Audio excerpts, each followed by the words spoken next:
chasina, chita ora chana. Maro kanan chasina, aru chasina, kalaiku. Mana, munanyama chasina, makama, akaloktawi, akawaktawi, kanalay ko tayo kawan chow yuti kalay.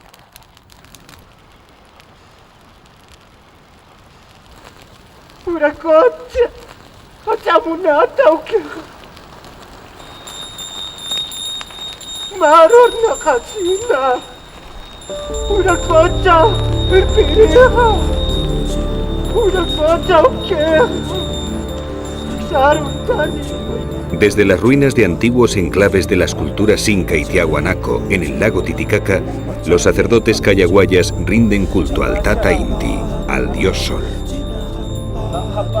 Al amanecer, el humo de sus saumerios, donde queman amuletos y fetos de llama para la buena suerte, se eleva en invocación a Viracocha, que creó el mundo desde esta isla del sol.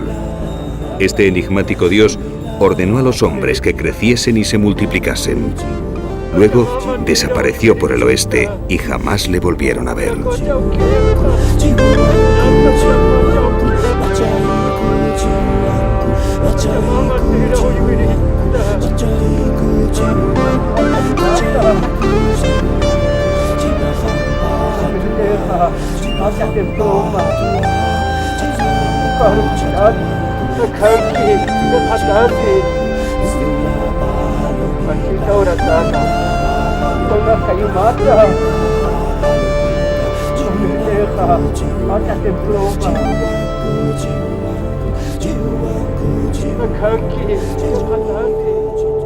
Según el prestigioso arqueólogo Federico Kaufmann Deutsch, el personaje alado de la Puerta del Sol de Tiahuanaco representa a Viracocha, que como creador del mundo andino se encuentra rodeado de míticos seres con cabeza de cóndor.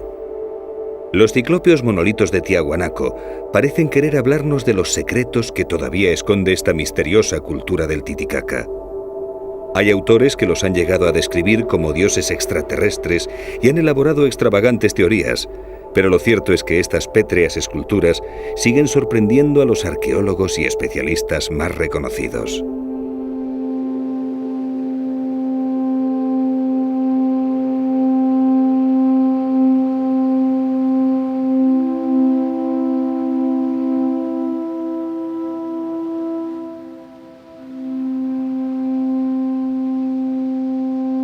La cultura tiahuanaco aparece en el altiplano boliviano hacia el siglo IV, a pocos kilómetros de las orillas del lago Titicaca.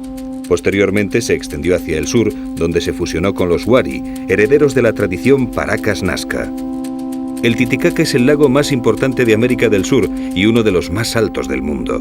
Se encuentra a 3.820 metros sobre el nivel del mar y tiene una extensión de 9.000 kilómetros cuadrados, unos 230 kilómetros de largo por casi 100 de ancho y una profundidad máxima de 457 metros.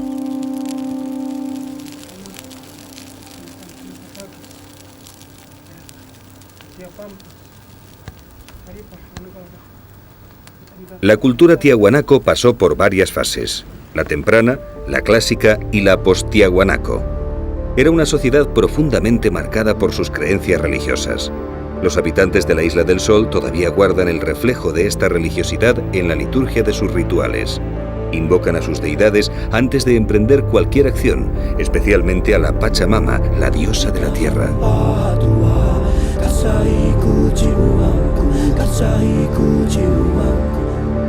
En las Islas del Sol y la Luna encontramos numerosas ruinas de origen tiahuanaco que más tarde fueron ocupadas por los incas.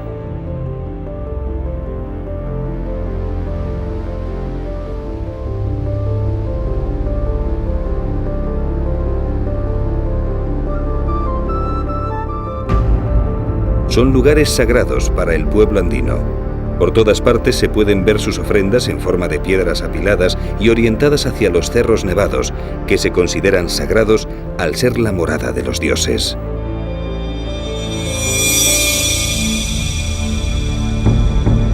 Los antiguos observatorios místicos son utilizados todavía por los chamanes en sus ceremonias de invocación y meditación.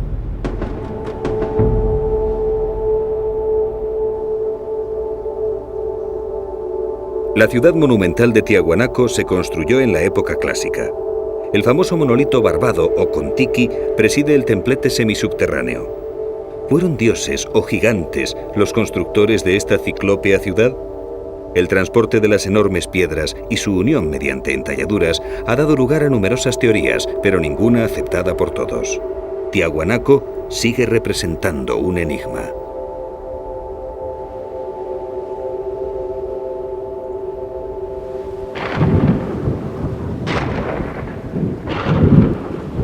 ¿Hubo un diluvio en el Titicaca?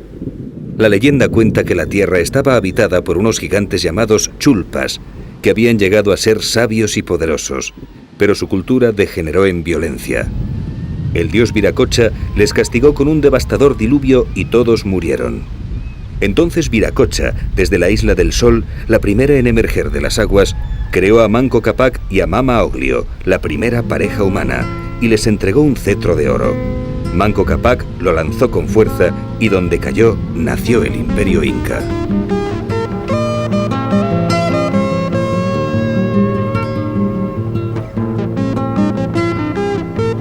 La mayor parte de la costa peruana es árida y desértica. Vastas extensiones de arena en forma de dunas inundan y cubren todo a su paso. La atmósfera se vuelve asfixiante y gris. A veces es difícil distinguir la línea del horizonte.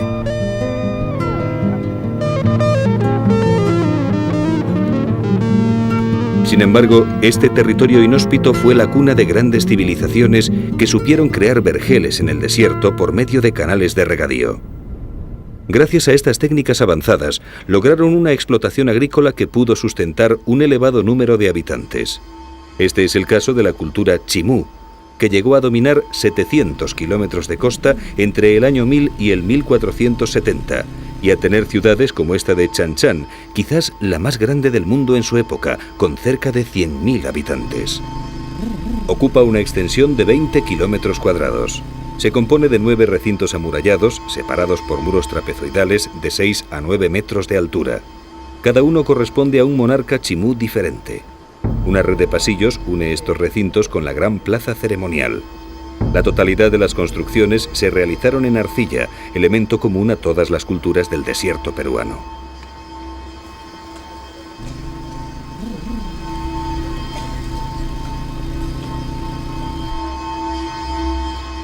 Alrededor de los altares ceremoniales, las paredes estaban decoradas con bajorrelieves que representaban redes de pesca. Chanchan vivía volcada al mar. La pesca ocupaba gran parte de la vida cotidiana de sus habitantes. Un entramado de toldos preserva la excavación del fenómeno climatológico del Niño. En esta región la lluvia es prácticamente inexistente, pero varias tormentas, registradas en el último siglo, han destruido y deformado sus frágiles muros. Era una sociedad muy jerarquizada. El poder se sustentaba en el Gran Chimú. Debajo de él se encontraban los caciques que gobernaban los distintos valles. Luego estaban los profesionales y los recaudadores de impuestos que vivían en las ciudades, y finalmente los campesinos, agricultores y pescadores.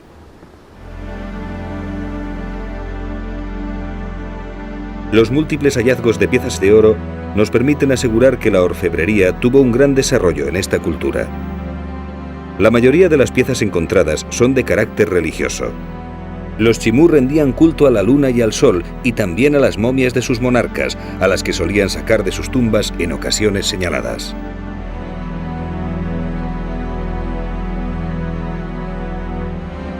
Las máscaras de ojos ciegos eran funerarias y se colocaban en el rostro de las momias. La cerámica también ha sido de suma importancia en el estudio de la vida cotidiana de los chimú. En ella se describen muchos de sus usos y costumbres, como en este huaco que representa a un pescador con su caballito de totora.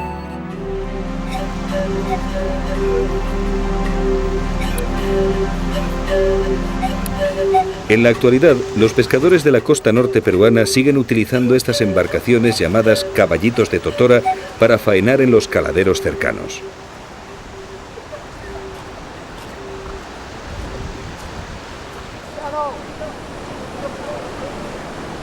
La totora es una especie de anea o espadaña que crece en los terrenos pantanosos.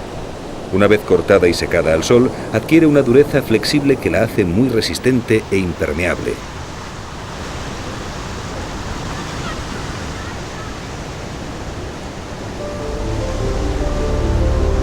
Al amanecer, los pescadores se hacen a la mar con sus artes de pesca y ponen a prueba su equilibrio cabalgando las olas con la más antigua de las técnicas del surf.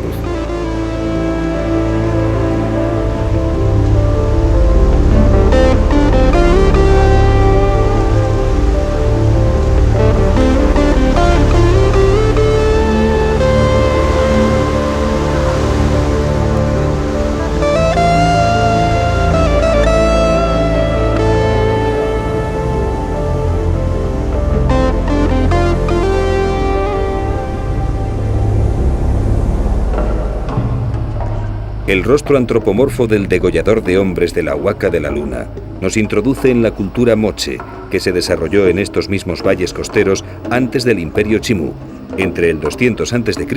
y el 700 después de Cristo. Desde aquí podemos ver la Huaca del Sol.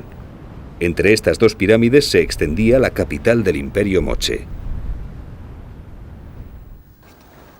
En el interior de la Huaca de la Luna apreciamos los distintos niveles excavados. Cada uno corresponde a un gobernante diferente, que al morir era enterrado con todas sus pertenencias, así como con sus mujeres y servidores. Una vez enterrado se tapaba todo con ladrillos de adobe y se construía encima el templo del nuevo gobernante. Han sido hallados 6 niveles diferentes a los que se accedía por medio de una rampa.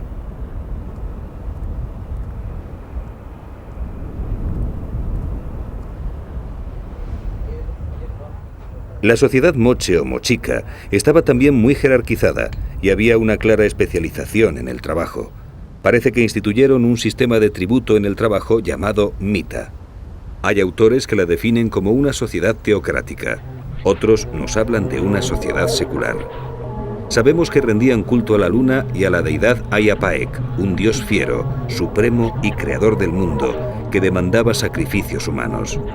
Al parecer, las víctimas eran arrojadas desde la cima del Cerro Blanco, que se encuentra en la parte posterior de la Huaca. Allí se han hallado 42 cadáveres de guerreros sacrificados. Cerca de la Huaca de la Luna se encuentra la del Brujo. En Perú se llama huaca a cualquier yacimiento arqueológico y huacos a las piezas que se rescatan de ellos. Lo más importante son los frisos polícromos en relieve que se han desenterrado, como el de la cuerda de prisioneros desnudos que caminan hacia la castración, hacia la figura del degollador que con forma de araña sostiene un tumi o cuchillo ceremonial en la mano. Algunos arqueólogos piensan que se trata de una representación del dios Ayapaec.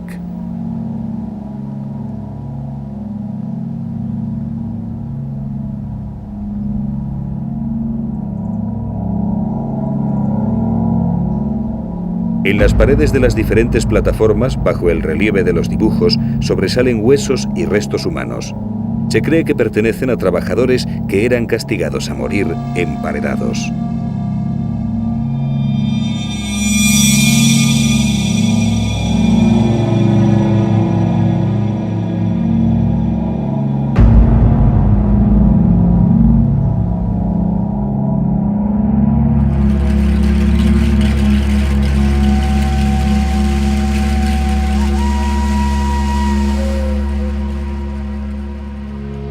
El número de momias encontradas en Perú es muy superior al de cualquier otro país del mundo. Sus antiguas civilizaciones tenían poblaciones muy numerosas. La gente era enterrada con todo lo que poseía, puesto que creían que la vida continuaba en el más allá. Los procesos de momificación variaban según las diferentes épocas y regiones. En el caso de las culturas de la costa, el principal elemento conservador ha sido el clima. La extraordinaria sequedad del desierto peruano ha sido determinante para que los cuerpos momificados se hayan conservado de esta manera hasta nuestros días.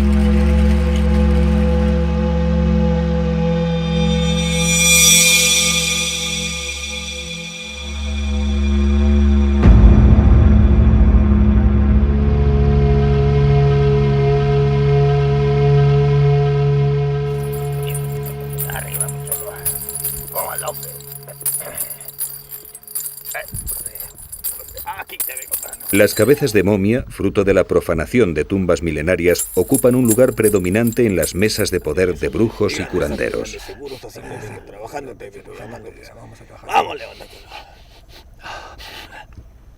En la oscuridad de la noche y bajo la dirección de los chamanes, se celebran rituales en los que se ingiere el San Pedro, un cactus que contiene un poderoso alcaloide indólico, la mescalina, una sustancia psicoactiva que provoca un profundo estado de trance.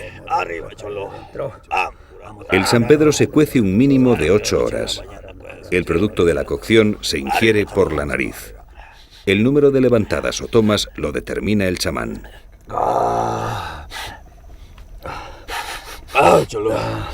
Las espadas con las que se protegen de los espíritus perturbadores se mantienen clavadas en el suelo, custodiando la mesa.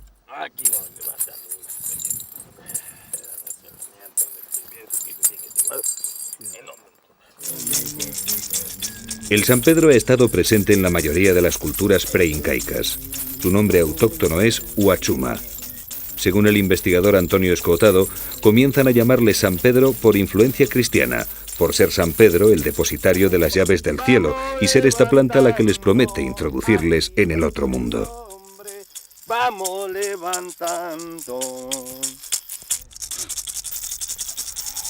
En la cerámica moche, chimú, paracas y otras, vemos representado al cactus en forma de estrella, como el corte que le dan al San Pedro para aprovechar la parte que contiene más cantidad de mescalina.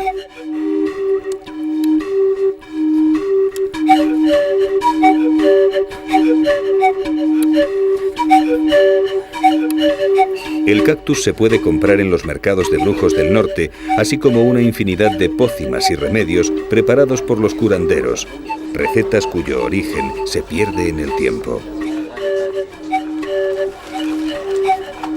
Pasa ahí.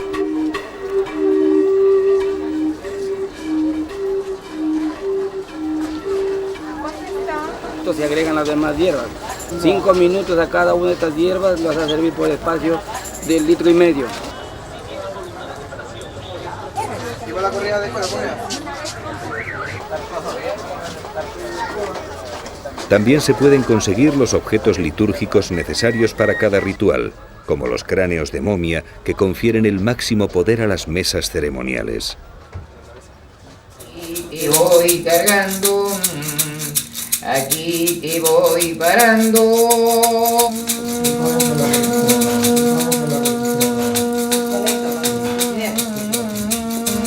La una es la bordona, parando la otra el gallón. Arriba la una. Los huacos, las piezas arqueológicas que consiguen en las excavaciones clandestinas, son imprescindibles para que los chamanes tengan el poder necesario para invocar a sus deidades.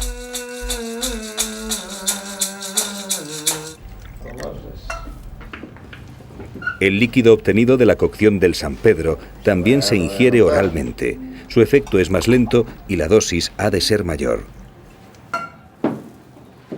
Te voy cargando, te voy dando los poderes de mi rey. La gente, aunque muy creyente en el norte de Perú, alterna su fe cristiana con sus creencias en la brujería y el curanderismo. Viven en un mundo animista donde los males y las desgracias tienen su génesis en los maleficios y conjuros.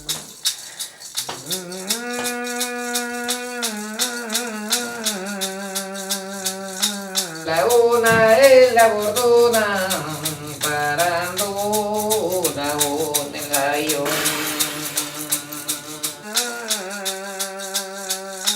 Y dentro de las tinieblas el Señor se va.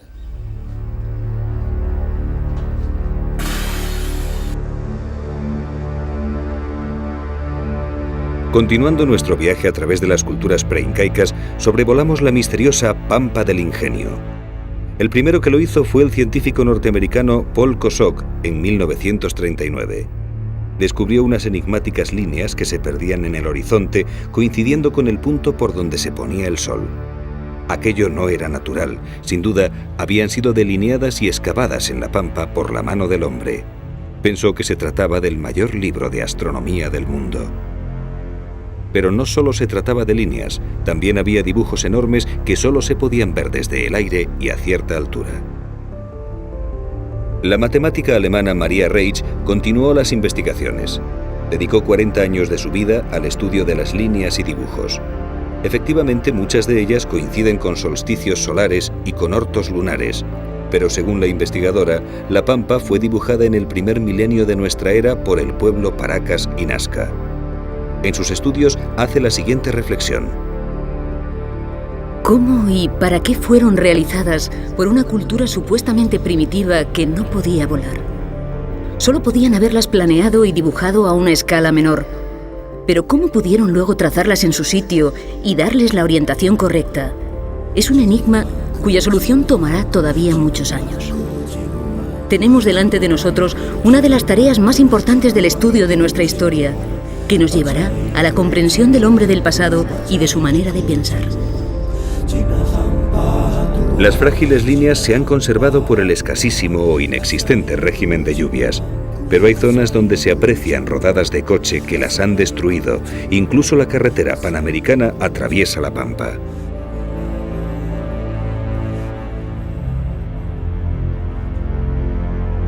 La colección de más de 16.000 cráneos del Museo Arqueológico de Lima permite el estudio patológico de estas antiguas culturas. Estos cráneos Paracas y Nazca fueron sometidos a una traumática deformación, al parecer tan solo por criterios estéticos. La cabeza estilizada y apepinada era símbolo de clase alta. Las deformaciones se conseguían atando dos tablillas, una en la parte frontal y otra en la occipital, y aumentando la presión progresivamente.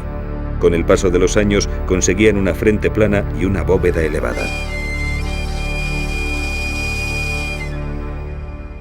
Muchas culturas anteriores y posteriores a la de Paracas, incluso la inca, practicaron las operaciones cerebrales con rudimentarios instrumentos quirúrgicos de obsidiana.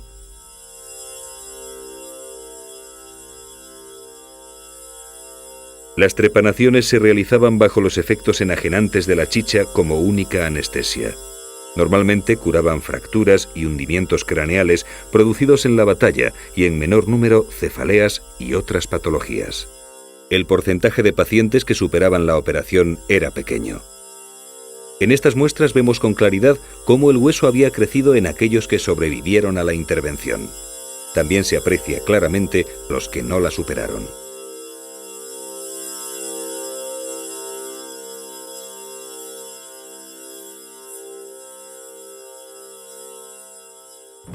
El armamento de estos pueblos lo constituían fundamentalmente porras y mazas estrelladas para aumentar su eficacia. Los golpes se dirigían principalmente a la cabeza del adversario, por eso eran tan frecuentes las fracturas de cráneo y las trepanaciones posteriores.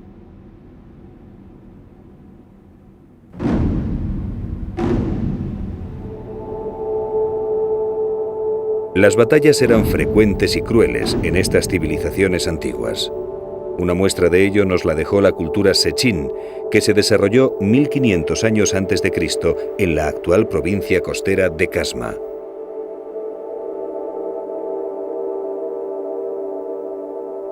Las estelas que cercan un edificio rectangular de piedra nos hablan de una batalla donde vencedores y vencidos están representados con una sorprendente técnica de bajorrelieve. Mutilaciones de miembros, rostros de guerreros muertos con los ojos cerrados, de cuyas cabezas emanan chorros de sangre, columnas vertebrales. Es sorprendente el conocimiento del cuerpo humano que tenían los Sechín.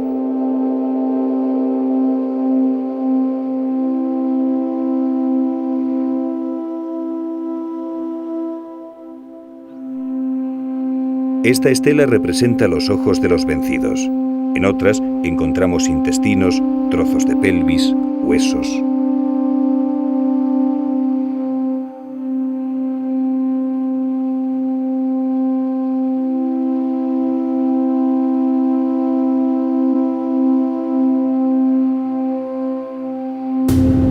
Posterior a Sechín surge la civilización de Chavín de Huántar, considerada como el horizonte temprano del 1000 a.C.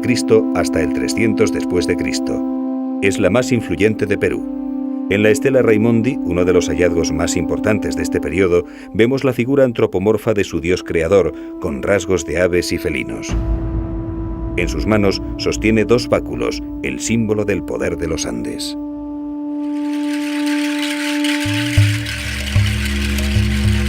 En cualquier rincón del Perú vemos pirámides y huacas. Es un enorme tesoro arqueológico del que los expertos estiman que se ha encontrado un 15% más o menos. Todos los días, este patrimonio de la humanidad es saqueado por las bandas de huaqueros. Cada hoyo que vemos en estas imágenes corresponde a una tumba milenaria profanada. Parece un paisaje lunar. La mayoría de las antiguas culturas enterraban a sus muertos con todo lo que poseían. Junto a un enterramiento pobre se puede encontrar el de un hacendado que iba pertrechado para su viaje a la otra vida con piezas de oro, plata, turquesa y otros materiales preciosos que acaban en manos de coleccionistas de todo el mundo.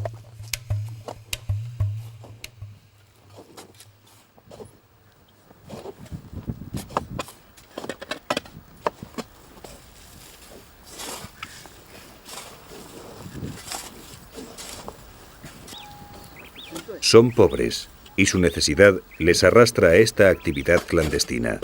Se arriesgan a ser detenidos. La pena mínima en Perú por el saqueo de lugares arqueológicos es de 10 años de reclusión.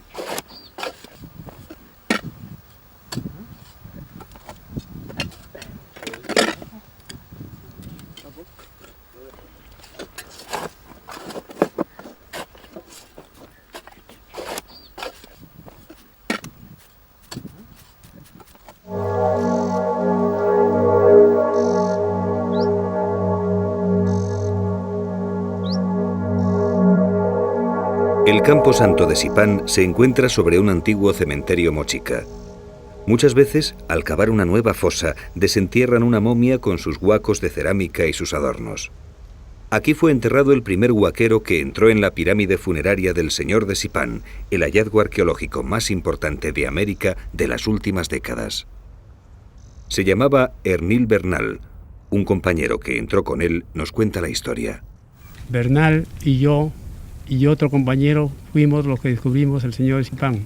Fue una noche, buscamos trabajo y realmente no encontramos. Fuimos a la huaca y tenía el sueño el Bernal de encontrar un tesoro. Y entramos de frente de noche. Empezamos a excavar 8 metros, en la cual el pozo iluminaba. Y Bernal, muchachos, dijo, es oro. Hay que entrar a ver. Entramos a ver y realmente encontramos al Señor de Sipán. Alrededor tenía adornos bastante oro. Y entramos y empezamos con delicadeza a coger las cosas. Y empezamos a saquear más. Pero el pueblo se nos amotinó y Bernal empezó a botar tierra con oro y la gente empezó a coger todo lo que es el pueblo de Sipán. Empezó a coger piezas y esa gente se fue contenta. Al segundo día nosotros ya no llegamos al sitio ya, por temor a la policía, que realmente nos custodiaba el sitio ya. Bernal era muy querido por el pueblo porque sus riquezas, lo que él realmente encontró, al pueblo le empezó a regalar. Todo Sipán se enteró del fallecimiento y todos los pobladores de Sipán fue un llanto.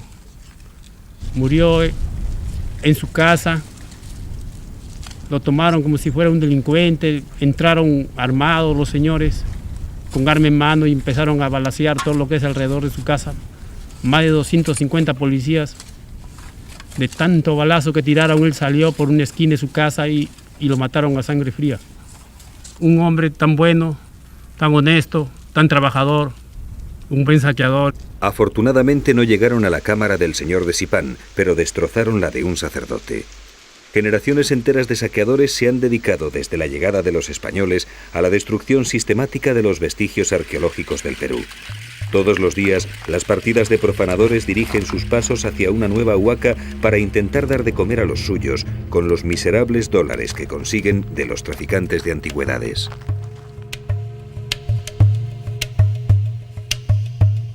Estas son las piezas de oro procedentes de la tumba del señor de Sipán que incautó la policía al huaquero Ernil Bernal y que dieron la pista al arqueólogo Walter Alba para descubrir ese extraordinario mausoleo moche.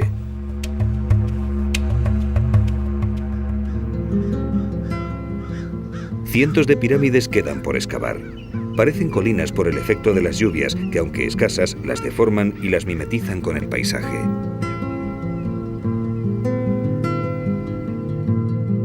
Esta es la Huaca Rajada, como popularmente se conoce al complejo funerario del señor de Sipán. Las excavaciones continúan actualmente en este hallazgo prodigioso. Es la primera vez que se encuentra un enterramiento intacto de un gran señor moche. Un contexto completo de unos 1700 años de antigüedad con una serie de elementos relacionados entre sí que permiten avanzar decisivamente en el estudio de esta cultura.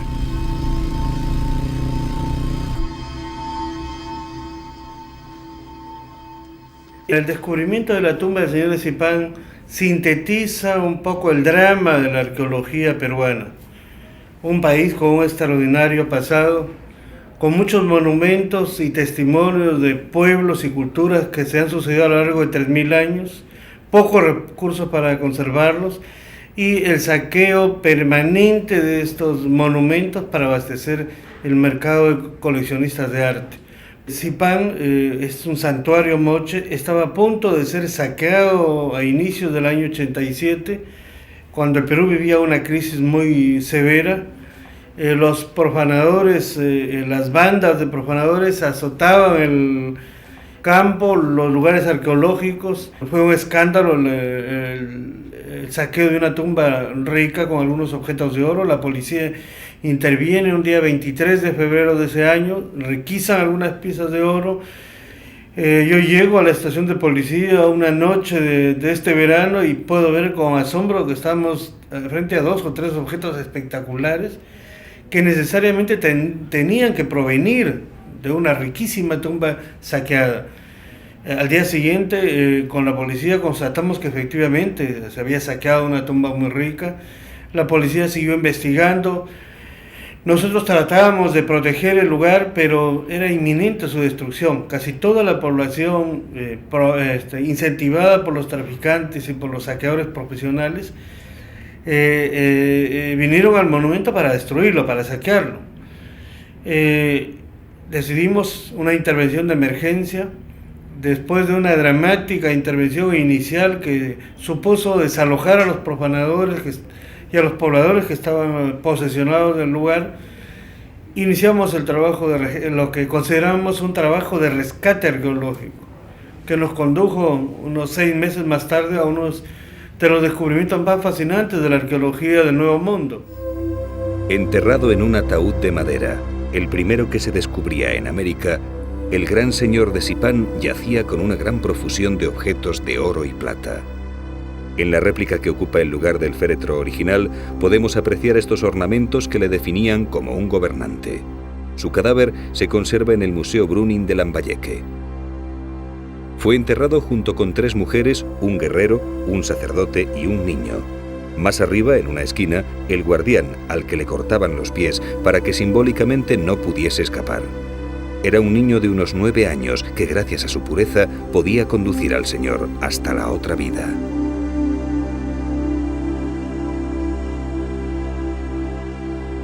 Cientos de vasijas de cerámica llenas de alimentos aseguraban la subsistencia en el más allá. Para todos, era un honor ser enterrados al mismo tiempo y junto al gran señor. Su consejero personal era el último al que sepultaban.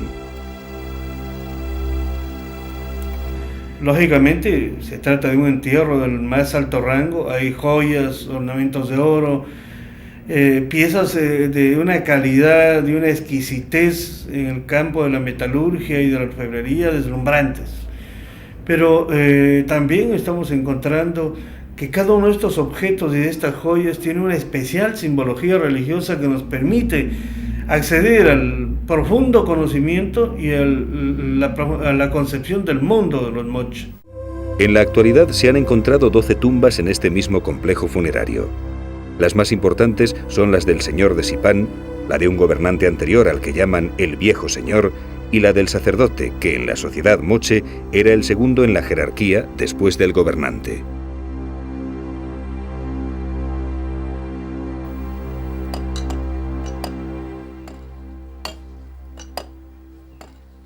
Los trabajos se ejecutan minuciosamente, fotografiando cada nuevo descubrimiento, anotando hasta el más mínimo detalle que pueda contener información. Es un rompecabezas donde cada pieza debe ser debidamente encajada para reconstruir la historia de este pueblo que vivió aquí hace casi 2 milenios.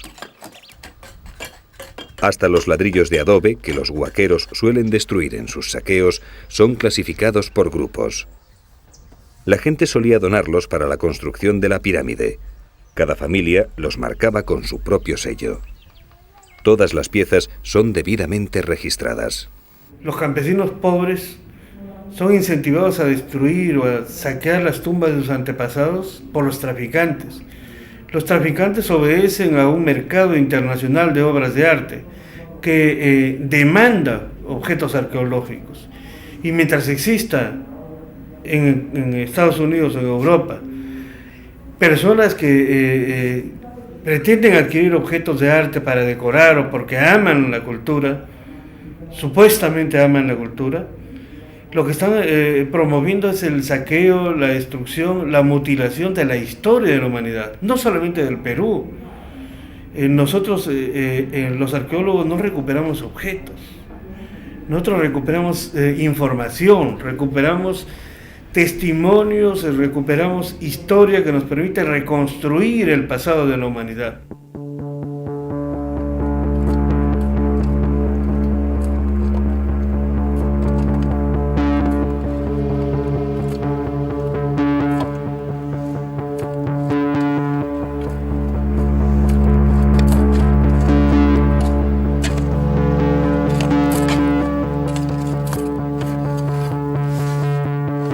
Cada noche, al amparo de la oscuridad, los profanadores continúan encontrando tesoros, saqueando tumbas moche, chimú, chancay, paracas, nazca.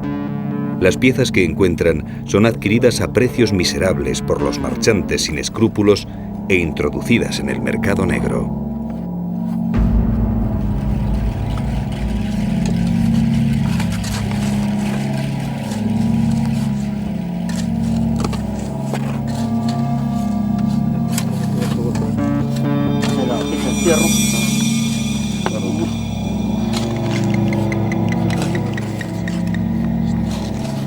Con la baqueta van explorando el suelo. Tienen una gran experiencia para interpretar al tacto lo que hay debajo, pero en muchas ocasiones rompen y mutilan piezas de un valor incalculable. Las momias son extraídas a pedazos, malogrando toda la información que poseen, y las telas y palios funerarios destrozados son abandonados entre la arena.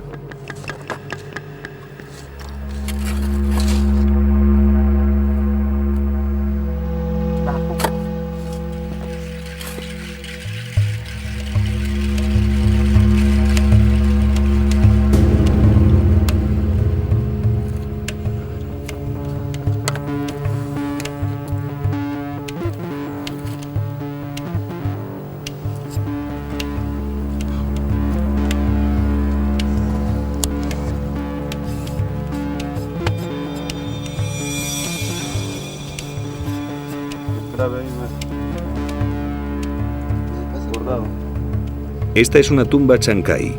Nos encontramos a 1 hora de Lima por la Panamericana. Todo el territorio costero es como una enorme huaca con cientos de miles de enterramientos. La policía no puede cubrir tanto terreno y las bandas de saqueadores burlan constantemente la vigilancia.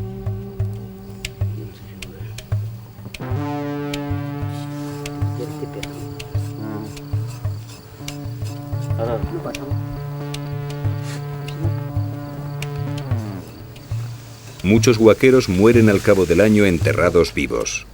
A veces, las frágiles paredes de los pozos que excavan se desploman sobre ellos, sepultándolos.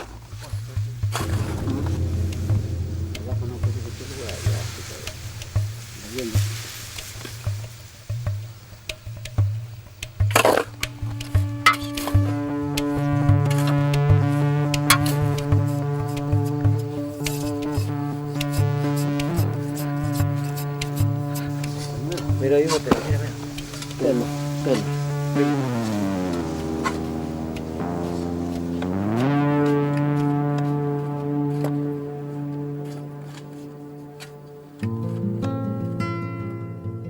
Los cadáveres momificados eran amortajados con telas decoradas con dibujos. Las más interesantes son las telas paracas.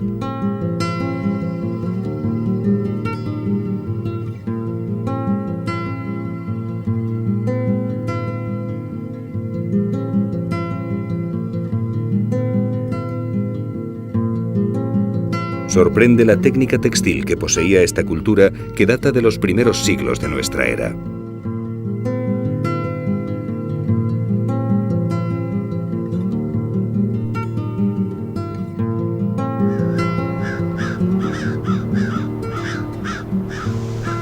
Abandonamos la costa y nos dirigimos al este, al encuentro de la cultura chachapoyas.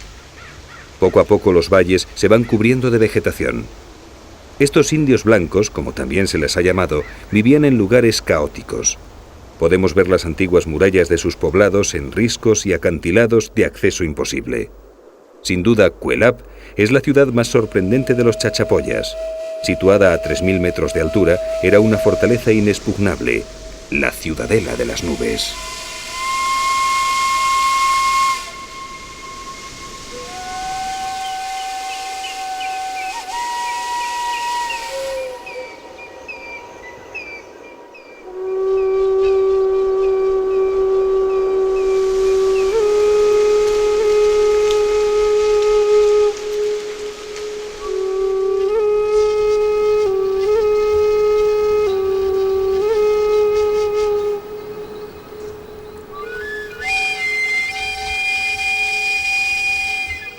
Las murallas tienen una longitud de 600 metros y entre 10 y 20 metros de altura.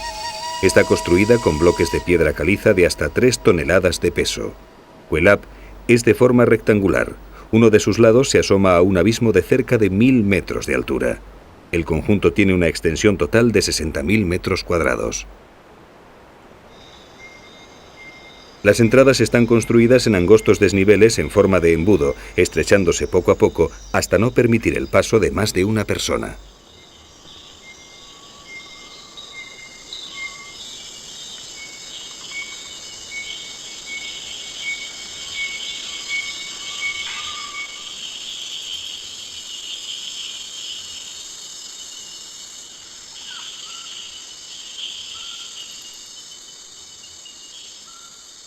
Los señores del abismo fueron conquistados por los incas en 1470, pero sus hordas guerreras no lograron entrar en Cuelap por la fuerza de las armas.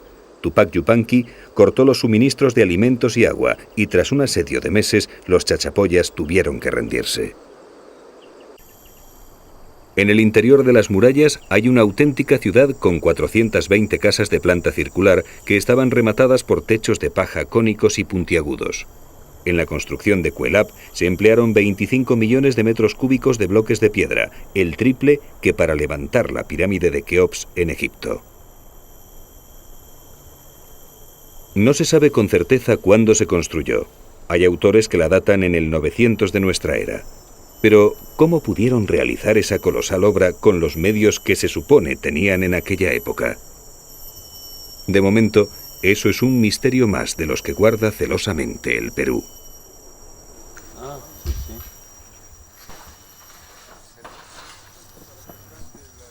Las excavaciones arqueológicas que se están realizando todavía no han descifrado el enigma de esta extraña civilización de las alturas, pero los trabajos no cesan. El estudio de los cadáveres que encuentran y de la cerámica será determinante para poder entender a los chachapoyas. Una de las primeras descripciones que tenemos de ellos se la debemos al cronista de las Indias, Cieza de León, que se queda admirado porque eran los más blancos y agraciados de cuantos había visto. Algunos investigadores afirman que estos indios blancos tenían un origen europeo por la presencia de evidencias culturales del viejo continente en los vestigios encontrados hasta ahora en la selva. Estas arriesgadas teorías cuestionan la historia oficial, puesto que sitúan la llegada a América de algún grupo europeo en fechas anteriores a la de Colón.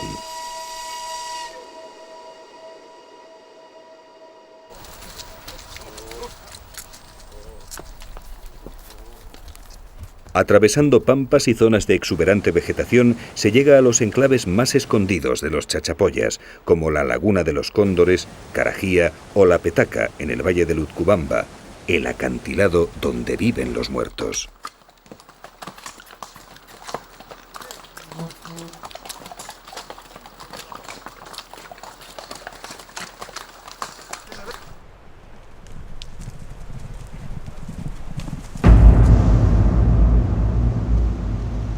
En la montaña sagrada de La Petaca hay más de 100 chulpas funerarias donde depositaban a sus muertos momificados.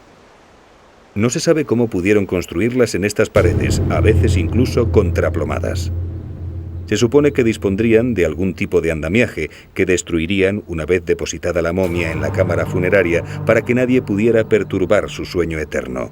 Pero hasta ahora no se ha encontrado ninguna evidencia que permita afirmar que fuese así.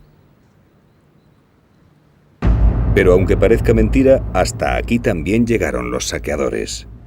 La información que contenían estas chulpas podía haber arrojado un rayo de luz en la investigación de este enigmático pueblo, pero se destruyó impunemente.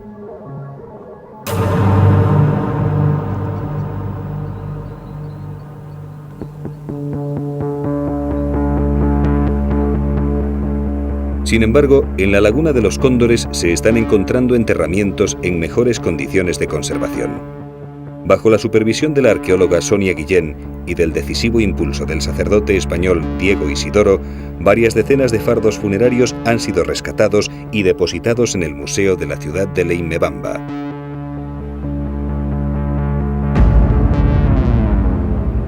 Las momias chachapoyas son el producto de un proceso bastante sofisticado.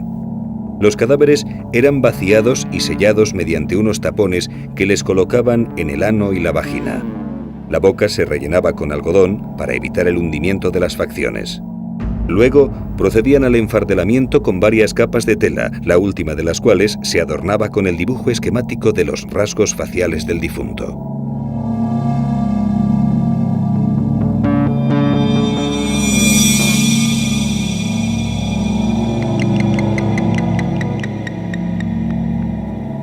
Gracias a este proceso y al ambiente seco y frío de las chulpas de los acantilados donde eran depositadas, su estado de conservación es extraordinario.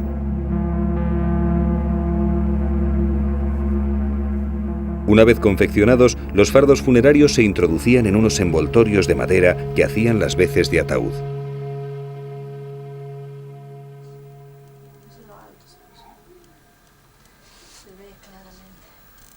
Poco a poco, los fardos de la Laguna de los Cóndores irán aportando información a los especialistas.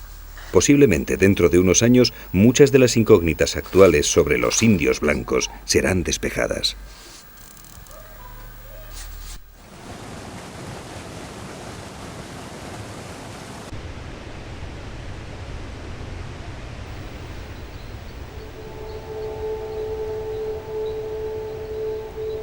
Aunque son muchos los secretos que esconden, quizás algún día sabremos qué nos quieren decir los rostros de mirada perdida de los sarcófagos de Carajía, esta especie de moáis peruanos que guardan en su interior las momias chachapoyas.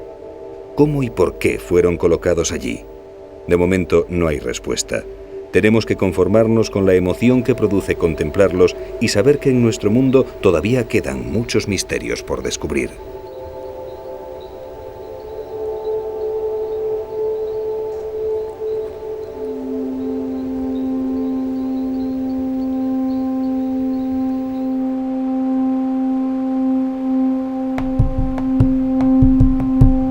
Y por fin llegaron los incas.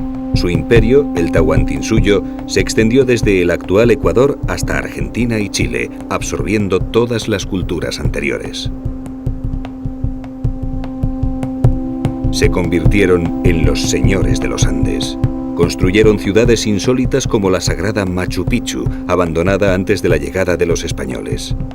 No se sabe con certeza quién vivió allí, pero la leyenda cuenta que estaba habitada por vírgenes consagradas y por sumos sacerdotes que eran magos del otro mundo, y que en el Intihuatana, su observatorio astronómico, eran capaces de atar al gran Inti, el supremo dios Sol.